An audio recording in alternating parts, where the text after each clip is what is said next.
Hello friends, welcome once again to our YouTube channel. आज हम monkey pox के बारे में बात करेंगे। मंकी पॉक्स वायरस से उत्पन्न होने वाली व्याधि है जो कि सबसे पहले जानवरों में उत्पन्न हुई थी, उसके बाद इंसानों में यह आई है। इसका नाम मंकी पॉक्स इसलिए है क्योंकि यह वायरस सबसे पहले मंकी यानी बंदर में से प्राप्त हुआ था। यह वायरस के दो वैरायटी हैं, एक वैरायटी जो कि वेस्टर्न अफ्रीका को अफेक्ट करता है और दूसरी वैरायटी जो कि सेंट्रल अफ्रीका को अफेक्ट करता है। यह pathogen double standard DNA virus होता है। इसकी जीनस ऑर्थोपॉक्स वायरस है और इसकी फैमिली पॉक्स वैरिडी है। इसका ट्रांसमिशन संक्रमित व्यक्ति जिसको यह इन्फेक्शन मंकी पॉक्स का हुआ है उसके बॉडी फ्लूइड जैसे कि खून, लार इत्यादि का अगर कोई स्वस्थ व्यक्ति का संपर्क हो जाता है तो यह मंकी पॉक्स उसको हो सकता है। अथवा जो संक्रमित व्यक्ति है उससे स्वस्थ व्यक्ति का अगर फेस टू फेस कॉन्टेक्ट हो गया, जैसे कि अगर कोई संक्रमित व्यक्ति जिसको मंकी पॉक्स वायरस है उसने अगर खांसी किया और वही खांसी किसी स्वस्थ व्यक्ति के पास चला गया तो उससे वह मंकी पॉक्स वायरस स्वस्थ व्यक्ति को हो सकता है। यदि मंकी पॉक्स से इन्फेक्टेड व्यक्ति का अगर मंकी पॉक्स से इन्फेक्टेड व्यक्ति किसी टॉवल का अथवा किसी कपड़े का प्रयोग करता है और उसी कपड़े को कोई स्वस्थ व्यक्ति प्रयोग करता है तो भी यह बीमारी हो सकती है। गर्भवती महिला, प्रेग्नेंट वुमन, वो भी अपने गर्भस्थ शिशु को यह वायरस ट्रांसमिट कर सकती है थ्रू प्लेसेंटा। इसके लक्षण क्या हैं?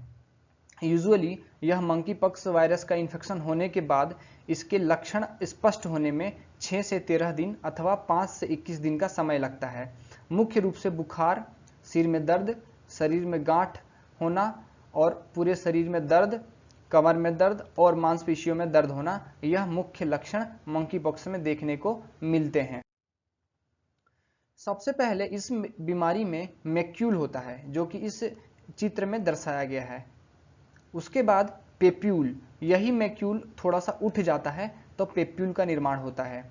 फिर ये पेप्यूल वेसिकल बन जाता है, वेसिकल जिसमें कि फ्लूइड फिल्ड नोड्यूल मतलब जिसमें पानी जैसा भर जाता है।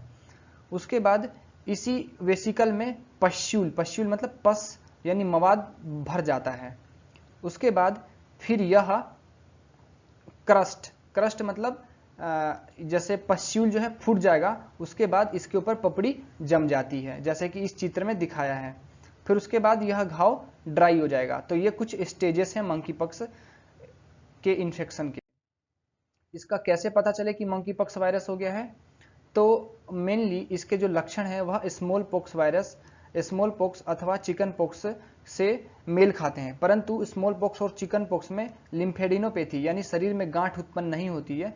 इससे यह पता चल जाएगा कि यह लीजन जो दिक्कत है वह स्मॉल पॉक्स है और चिकन पॉक्स का नहीं है, यह मंकी पॉक्स का लीजन है। दूसरा है कि इस बीमारी में अगर हम पीसीआर कराएं, पॉलीमरेज चेन रिएक्शन टेस्ट कराएं, तो हमें पता चल जाएगा कि मंकी पॉक्स किसको हुआ है। इसका क्या इलाज है?